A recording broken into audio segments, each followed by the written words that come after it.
আসসালামু আলাইকুম।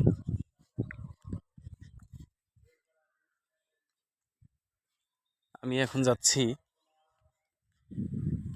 তুষারা শশা, যেটা আমার তুষারা শশার প্রজেক্টের তুষারার বীজ একই দিনে বপন করা আরেকটি জমির মালচিং ছাড়া তুষারা। তো এই গাছগুলো দেখতে, এই গাছগুলো তুলনামূলক শক্তিতে কম। বেশ কয়েকদিন আগে গাছগুলো দেখেছিলাম, দেখি গাছগুলো এখন কি অবস্থা। এটা একজন আমাদের গ্রামে আমার এক মামা, উনি এই তুষারা শশা আমার থেকে 100 পিস চারা নিয়েছিল, যেটা একই সময়ে লাগানো।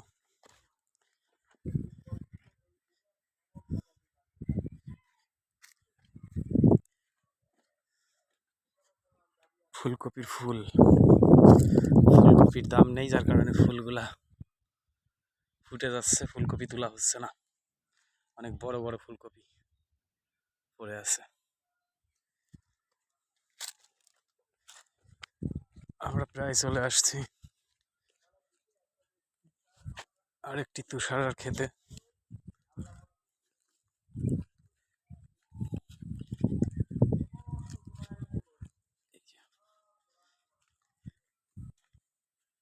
এই যে গাছগুলা, এর জাতটা ছোটবেলা থেকেই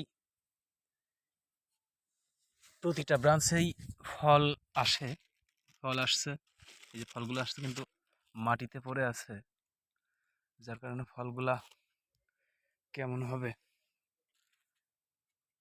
এটা এখনই মাচাতে উঠায় দেওয়ার দরকার, কিন্তু সে উঠায়নি। গাছগুলাও তেমন স্বাস্থ্যবান হয়নি, তবে ফল চলে আসছে। গাছগুলো যত্ন নিলে ফলগুলো হবে। এটা মালচিং ছাড়া, জমিতে একটু ঘাস, যত্নটা প্রপারলি হচ্ছে না, যার কারণে গাছের গ্রোথ ভালো হয়নি।